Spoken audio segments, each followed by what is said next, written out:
Ante todo, buenos días a todos los presentes, a los amigos que nos siguen por internet. El día de hoy estamos empezando con el diplomado en pediatría. Es un diplomado muy interesante, pues es la primera vez que se da a nivel de la región. Bueno, los temas para el día de hoy, tenemos temas en la mañana, en la tarde y en la noche. Tengo que informarles que el de la tarde, por motivos del neonatólogo, que bueno, no va a poder asistir, pero en la noche sí ahí están los temas, están los temas tanto en la mañana como en la noche. El de la tarde va a quedar pendiente para la próxima fecha. Ya le voy a alcanzar en debido momento la programación. Bueno, me complace en presentar el día de hoy a la doctora Bernie Fernández López. Ella es médico pediatra del Hospital 1 Luis Albrecht, una profesional de amplia experiencia, que el día de hoy nos va a disertar dos temas por la mañana. Doctora, le dejo en sola palabra. Muchas gracias, doctor Rodas, por su invitación. Un gusto de volver a acompañarlo en estos diplomados. Quien les habla es la doctora Bernie Fernández del Hospital 1 Luis Albrecht de Salud. Y en esta oportunidad vamos a empezar el diplomado hablando sobre pediatría integral, familia y comunidad. ¿Existen desafíos del cuidado de la salud? Sí los existen. Cada vez nos planteamos más desafíos y con la necesidad de llegar a cumplir esos desafíos para mejorar la calidad de vida de nuestros pacientes, sobre todo en esta área que es la pediatría. En primer lugar, para mencionar el concepto de salud, que siempre tenemos que tenerlo presente, este concepto dado por la Organización Mundial de la Salud y la Organización de las Naciones Unidas en 1948.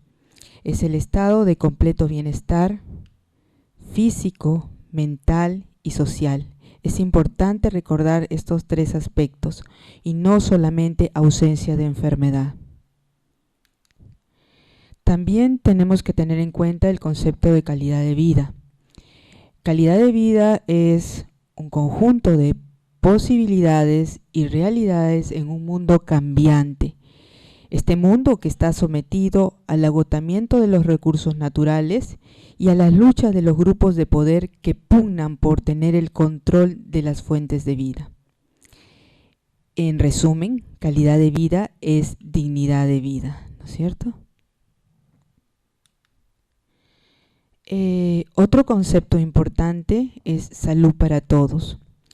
Significa que la salud ha de ponerse al alcance de cada individuo en un país determinado, por el cual se debe bregar y trabajar para eliminar los inconvenientes y barreras que impiden alcanzar esta salud para todos. ¿Cuáles son esos inconvenientes? Ya lo sabemos, pero vamos a repetirlos: pobreza, malnutrición, analfabetismo, falta de agua potable, y considerarlo como un objetivo de desarrollo económico.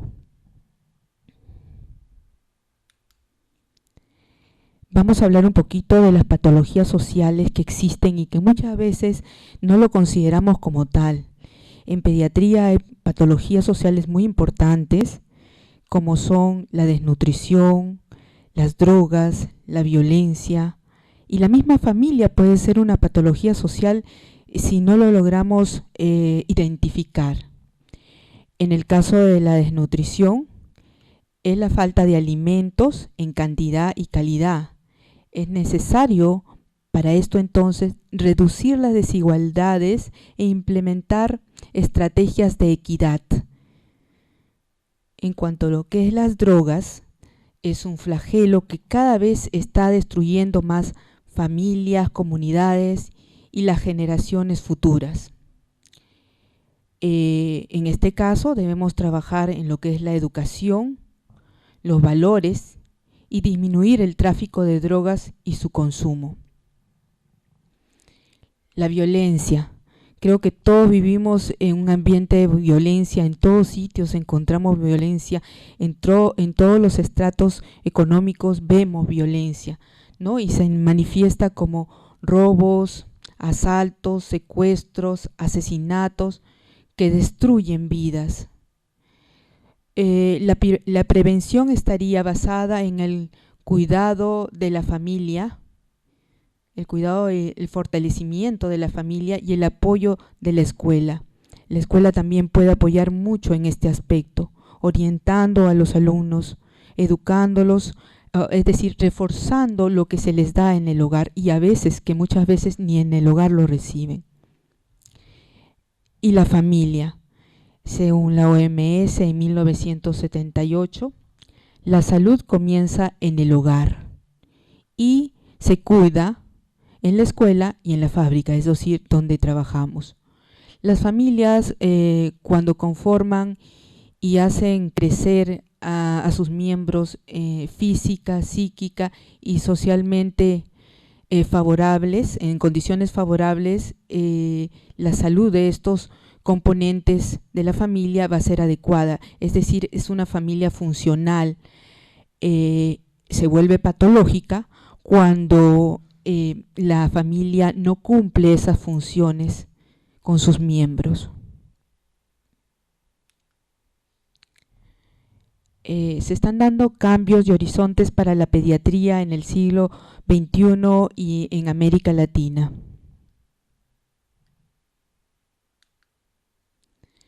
¿Cuál es la realidad mundial de la salud infantil a comienzos del siglo XXI? Vamos a ver de que la mortalidad infantil ha experimentado un descenso importante en los últimos 50 años.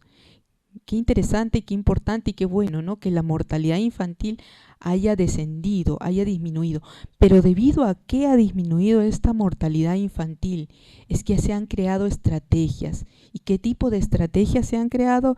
Por ejemplo, la estrategia de la atención primaria de salud, ¿no? Esta que se brinda no solamente en los hospitales, en la costa, sino en las 3 regiones, costa, sierra y selva, y en los centros de salud, en los puestos de salud, en los hospitales de primer, segundo, tercer, cuarto nivel. Basado básicamente en programas. También la expansión del programa ampliado de inmunizaciones, el PAI. Cada vez tenemos una cobertura mayor en lo que es vacunas. Nuestro esquema o nuestro calendario de vacunación cada vez está más completo y últimamente pues hemos recibido las felicitaciones de la directora de la Organización Mundial de la Salud. Ha felicitado a las Américas debido a que ya se ha erradicado la rubiola congénita como enfermedad. También debemos tener en cuenta que para lograr esta disminución de la mortalidad infantil ha sido importante la capacitación del personal para atender las condiciones más comunes de la salud infantil y materna.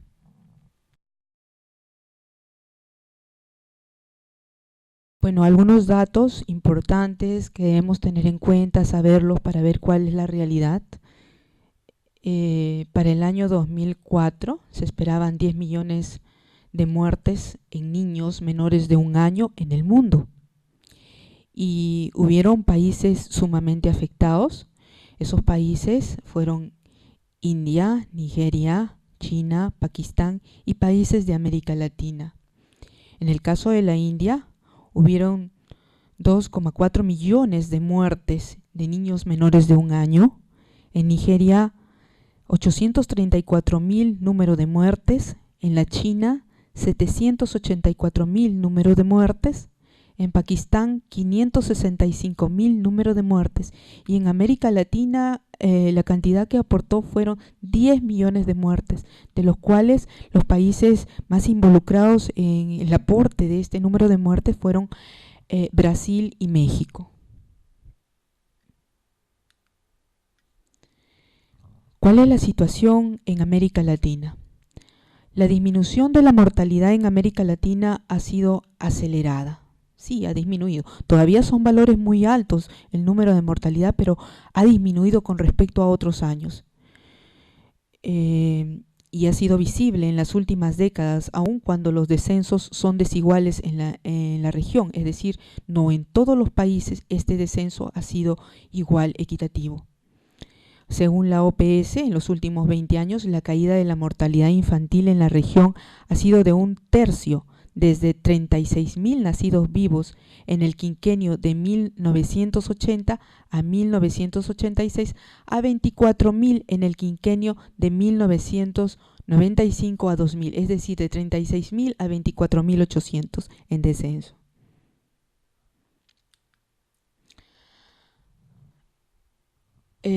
Bueno, como les mencionaba anteriormente, la disminución porcentual de mortalidad infantil en los países de América en los periodos de 1950 y 1955 y de 1990 a 1995 no ha sido equitativa. La OEPS da este informe de 1998 donde nos dice la disminución porcentual y los países que alcanzaron esta disminución porcentual. Por ejemplo, en el caso de los países que alcanzaron mayor disminución porcentual entre un 80 a más por ciento, se encuentra Chile, Cuba, Barbados, Costa Rica, Martinica, Antillas Holandesas, Guadalupe, Canadá, Puerto Rico y Jamaica. Los países que alcanzaron menos disminución porcentual se encuentra Bolivia entre un 50 y 59% y Paraguay entre un 40 y 49%. Como se encuentra Perú. Perú alcanzó entre un 60 a un 69% de disminución porcentual, es decir, más del 50%, junto con Ecuador, Guatemala, Brasil, Surinam, Uruguay, Argentina, Guyana, Haití y Belice.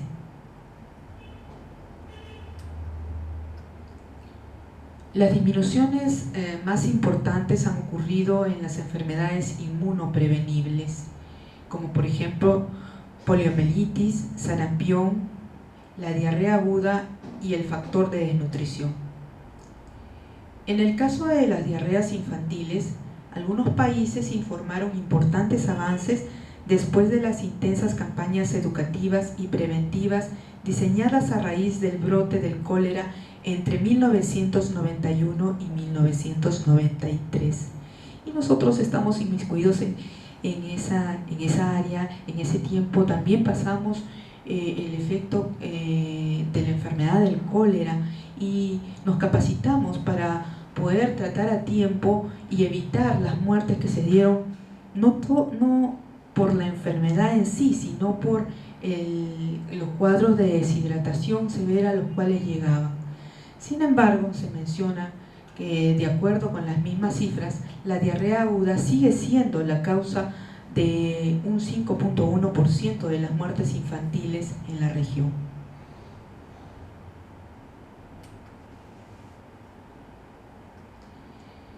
Nuevas estrategias para el siglo XXI en pediatría. ¿Se están creando nuevas estrategias? Sí. La OMS y la OPS inició hace algunos años la promoción de una estrategia de atención integrada de enfermedades del niño, el IMSI y el AYEPI, con resultados alentadores, demostrando que la prestación de servicios básicos de salud es posible y más efectiva en la medida que se integran los programas, ¿no? Se agregan los programas para trabajar estas estrategias, como por ejemplo la de la IEPI. Se combina la acción con la investigación, el progreso y se avanza en la gobernabilidad y autonomía funcional de las comunidades locales.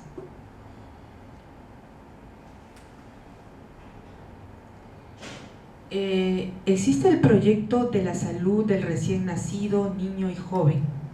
Sus siglas son FCH-CH. Pertenece al área de salud familiar y comunitaria de la OPS-OMS y tiene a su cargo las acciones de cooperación técnica orientadas a mejorar la salud, crecimiento y desarrollo integral de niños, niñas y adolescentes de 0 a 19 años en la región de las Américas. Este proyecto Por ejemplo, se encarga de promover el diseño de enfoques integrados, ¿como cuál? Como la de la IEPI, que viene a ser la atención integrada de enfermedades prevalentes de la infancia de 0 a 5 años. ¿Para qué? Para disminuir su morbimortalidad.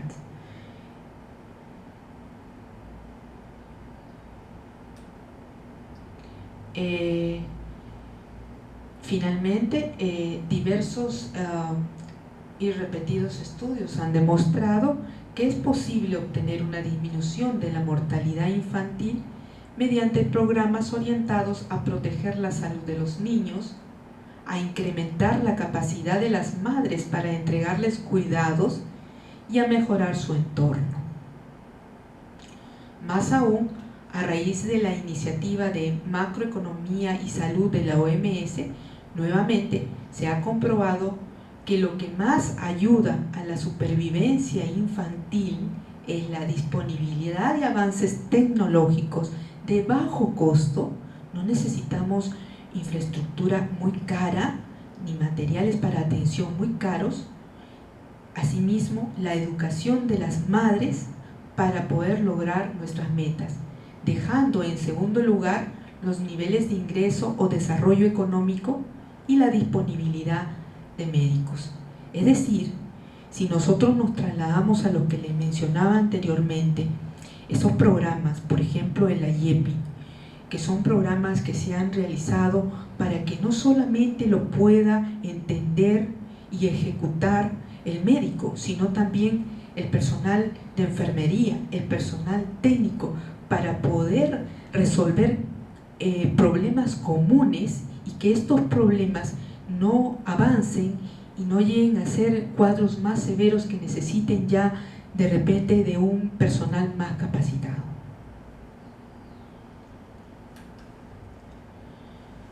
La salud del niño y del adolescente en el contexto de salud familiar. En primer lugar, tenemos que definir qué es familia. Hay varias definiciones. Tenemos la de la OMS, la que dio el Papa Juan Pablo II, que es muy aceptada, y dentro del aspecto jurídico también hay una definición. En el caso de la OMS, los miembros del hogar emparentados entre sí hasta un grado determinado por sangre, adopción o matrimonio. El grado de parentesco utilizado para determinar los límites de la familia dependerá de los usos a los que se destinen los datos y por lo tanto no puede definirse con precisión en escala mundial. Es un concepto un poco complicado, yo creo, que el que promueve la OMS, pero así lo ha descrito. Según el Papa Juan Pablo II, la familia constituye el hogar natural y el instrumento más eficaz de la humanización y personalización de la sociedad.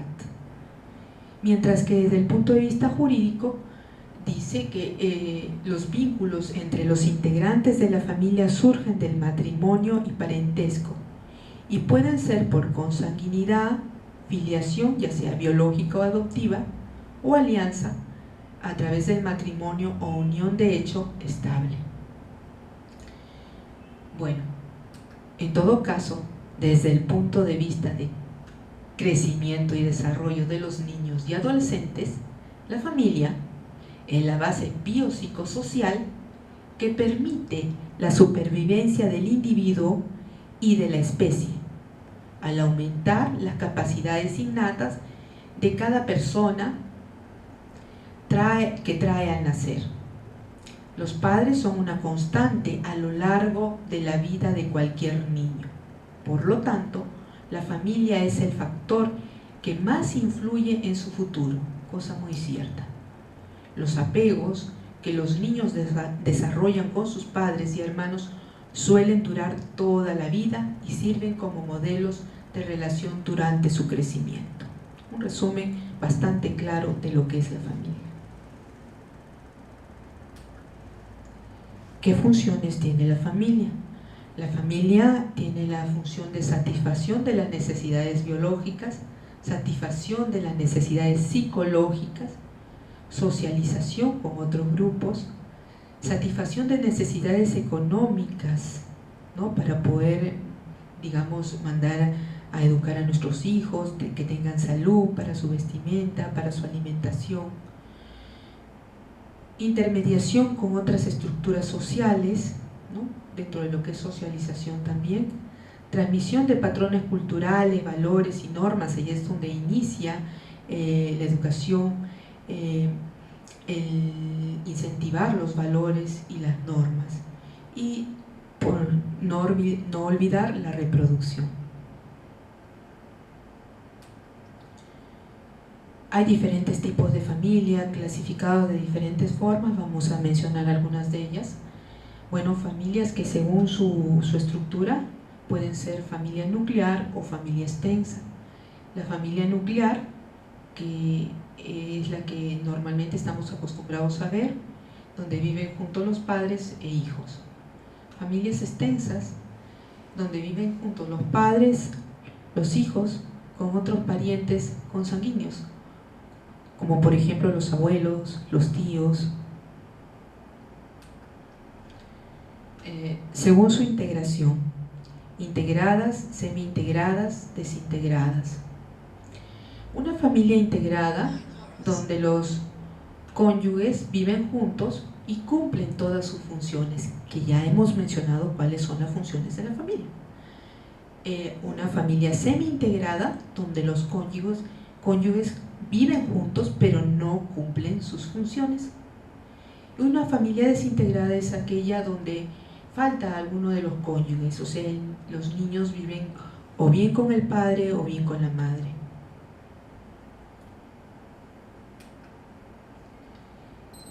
Según su funcionabilidad, funcionales, con niveles moderados de cohesión y adaptabilidad, moderadamente disfuncionales, familias con algún grado de los parámetros de cohesión y adaptabilidad, y severamente disfuncionales, con niveles de cohesión y adaptabilidad en los extremos.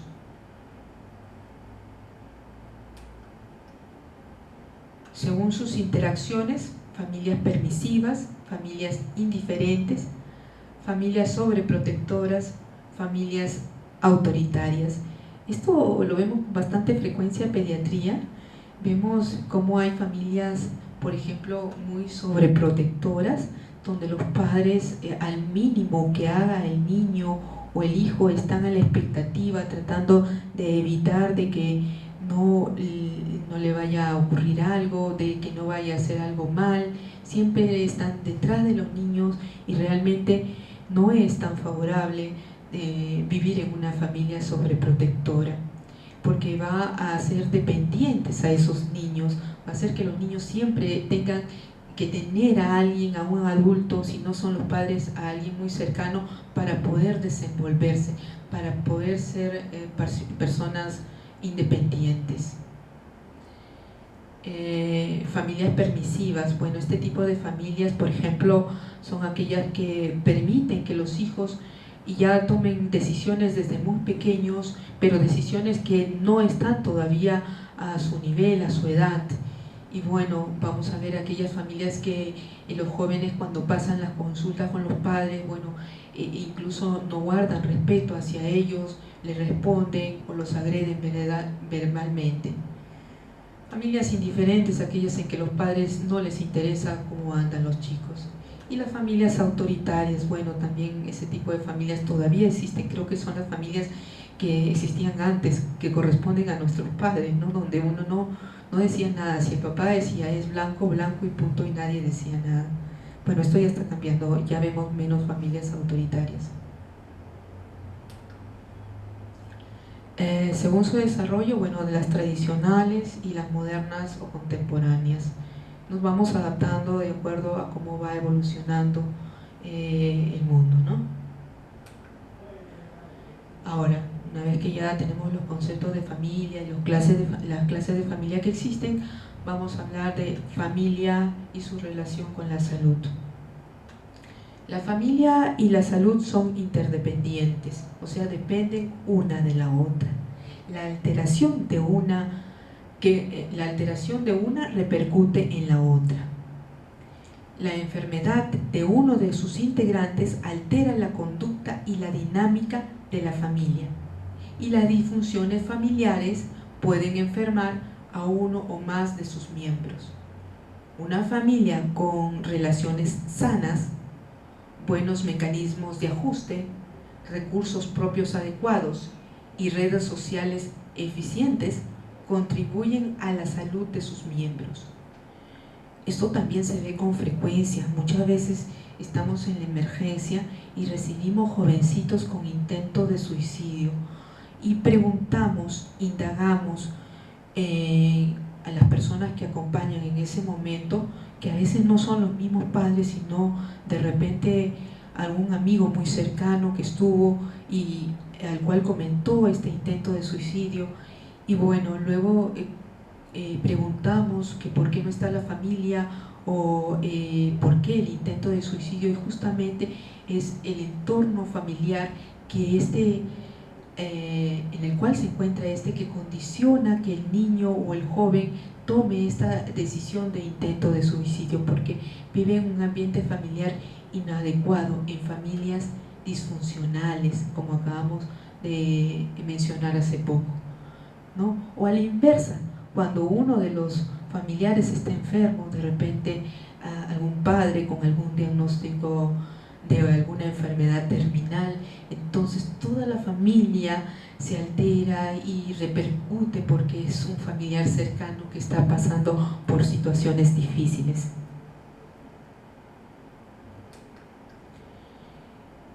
Bueno, en la familia existe, en la persona, en el individuo, existe un ciclo vital individual. Nosotros en pediatría, bueno, existen clasificaciones muy parecidas. He tomado una clasificación en la cual señala que el neonato es de 0 a 28 días, el lactante de 28 días a 2 años, el preescolar de 2 años a 4 años, el escolar de 5 años a 9 años, en la adolescencia de 10 años a 19 años, el joven de 20 años a 39 años, el adulto de 40 años a 59 años y el adulto mayor desde los 60 años hasta la muerte. Esta clasificación es importante para nosotros los pediatras, por ejemplo, separarlos.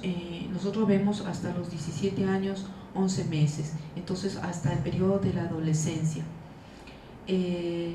Según la edad que tenga el paciente, el sexo que tenga el paciente, nosotros podemos ir acercándonos a diferentes patologías que pueden estar cursando. Por ejemplo, para poner un ejemplo, un cuadro de bronquiolitis lo podemos ver en un lactante, pero no lo vamos a encontrar en un escolar o un adolescente. O en todo caso, por ejemplo, un proceso de enfermedad de membrana hialina lo podemos encontrar en un recién nacido, mas no en las otras edades. Y así, por eso es importante separar estas edades. Para nosotros los pediatras, desde el punto de vista estadístico, nos ayuda mucho. Existe un desarrollo infantil temprano. Este desarrollo infantil temprano es un conjunto de procesos a través de los cuales los niños y niñas van modelando, diferenciando y complejizando sus funciones, roles y capacidades. ¿Cómo? A través de un continuo intercambio de experiencias desde el nacimiento hasta los 8 años de edad y sus consecuencias a lo largo de la trayectoria vital. Existen implicaciones del desarrollo temprano sobre el desarrollo humano. La evidencia científica reconoce que aquellas intervenciones tempranas que pueden modificar las trayectorias vitales de los niños y las niñas tendrán un impacto significativo en las etapas ulteriores de la vida, principalmente de aquellas que nacen en condiciones de pobreza y privación. Pues sí, esto es cierto y es evidente, lo vemos. No es igual un niño que nace probablemente en un ambiente de pobreza, que crece con pocos estímulos, quizás con un diagnóstico de desnutrición, probablemente no pueda asistir a recibir una educación en un colegio, a diferencia de aquellos niños que sí tienen todo a su alcance, tienen una calidad de vida adecuada desde sus inicios. Entonces esto va a diferenciar, va a tener un gran impacto, como dice acá, significativo en las etapas ulteriores de la vida.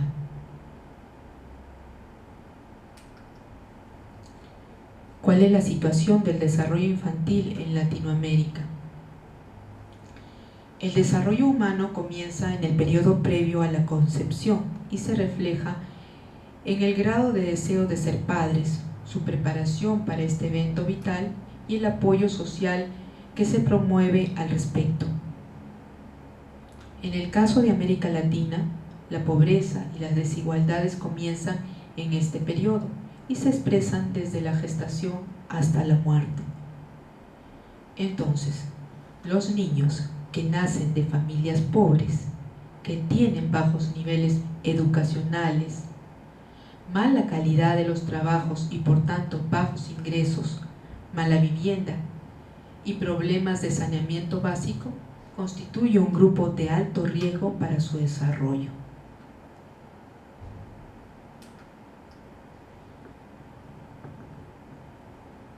Clínica Pediátrica del Desarrollo Humano.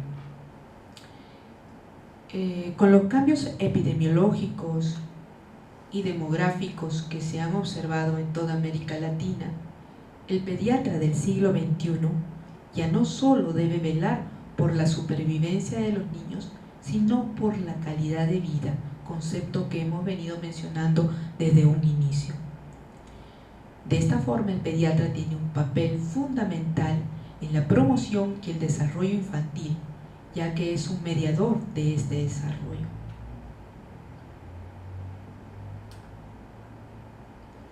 Promoción de la salud infantil. ¿Se está promocionando la salud infantil? Sí. Pero para promocionarla debemos generar políticas de legislación desde el sector salud para apoyar el bienestar de los niños y niñas. Los gobiernos de los países deben dejar de invertir solamente en servicios de salud.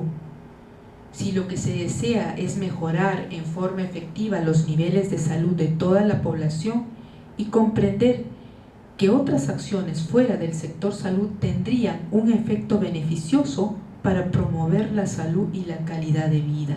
Y ahora voy a dar unos ejemplos de estas legislaciones que están fuera del sector salud y que ayudan a mejorar la calidad de vida de nuestros pacientes. Por ejemplo, ¿qué cosas fuera del sector salud podemos hacer para mejorar la calidad de vida?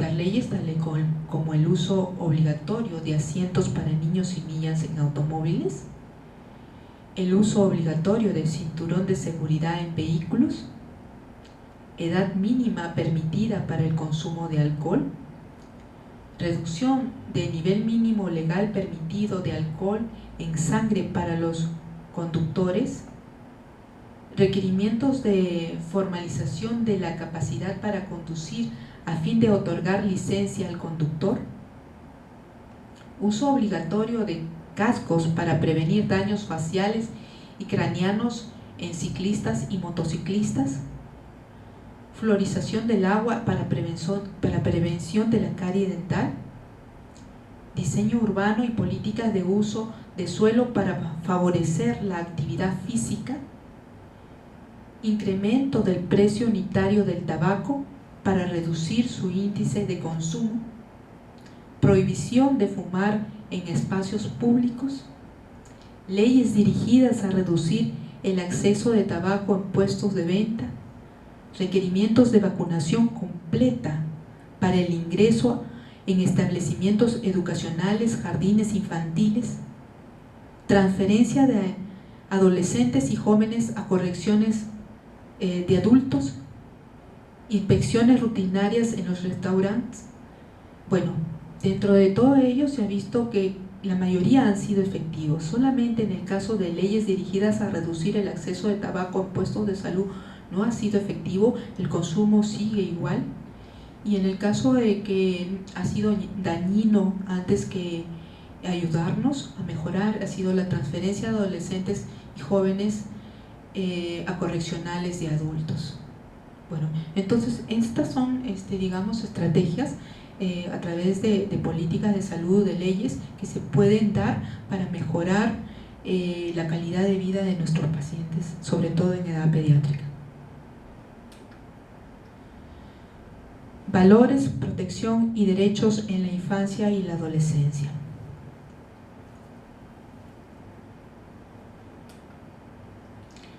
El 20 de noviembre de 1989, la Asamblea General de las Naciones Unidas aprobó en forma unánime la Convención sobre los Derechos del Niño, CDC.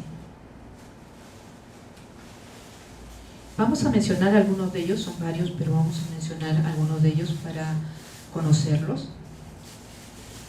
Todo niño tiene derecho intrínseco a la vida y es obligación del Estado garantizar la supervivencia y desarrollo del niño.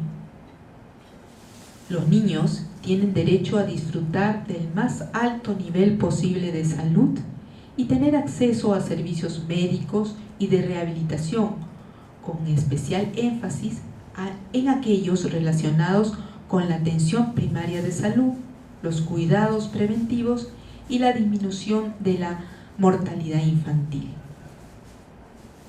Es obligación del Estado formar las medidas necesarias orientadas a la abolición de prácticas tradicionales perjudiciales para la salud del niño o niña. Todos los derechos deben ser aplicados a todos los niños y niñas sin excepción alguna. Los niños mental o físicamente impedidos tienen derechos a recibir cuidados, educación y capacitación especial para lograr su autosuficiencia e integración activa en la sociedad sin discriminación. Bueno, esos han sido algunos, no he mencionado todos, son varios, los más importantes que hay que tener en cuenta. Salud y desarrollo de adolescentes. Bueno, la adolescencia es una etapa decisiva del desarrollo que determina la forma en que los adolescentes vivirán su vida como adultos. La salud de los adolescentes y jóvenes es un elemento clave para el progreso social, económico y político de las Américas. Yo creo que todas las etapas son importantes, desde que nace el niño, es decir, desde que se piensa en tener un hijo es una etapa importante, cada una con su trascendencia respectiva. De igual forma, en la adolescencia también, cómo lleva a ese niño su etapa de la adolescencia va a ser trascendental para su vida futura. La salud del adolescente tiene una relación articular con su propia conducta, la cual a su vez se vincula en gran medida por el ambiente en que vive en la actualidad. Las secuelas de sus conductas de riesgo son la principal causa de muerte e incapacidad durante estos años. Violencia, consumo de drogas, trastornos alimentarios, actividad sexual desprotegida. Estas circunstancias, a pesar de ser potencialmente prevenibles, muestran una tendencia franca al aumento a nivel mundial. Es evidente que para lograr la meta de mejorar la salud del adolescente, se debe reenfocar la atención hacia la promoción de la salud, la reducción de riesgos y el fomento de los actos protectores de la salud. Y finalmente, para mencionar algo sobre la ética en pediatría, como en todo lo que es medicina, hay un punto ético en el cual no debemos pasar desapercibido, debemos tenerlo en cuenta. Los ideales y principios éticos aplicables en pediatría son los de cada sociedad o comunidad. y, por lo tanto, compartidos entre los pacientes y profesionales de la salud. La bioética aporta una visión más clara de estos principios y propone formas y métodos de análisis para que las decisiones respeten armónicamente los valores comprometidos. ¿Y cuáles son los principios básicos de bioética? El principio de autonomía, el principio de beneficencia, principio de no maleficencia y principio de justicia. Bueno, con esto estamos dando finalización a la primera parte, el primer tema. Muchas gracias, no sé si existen preguntas.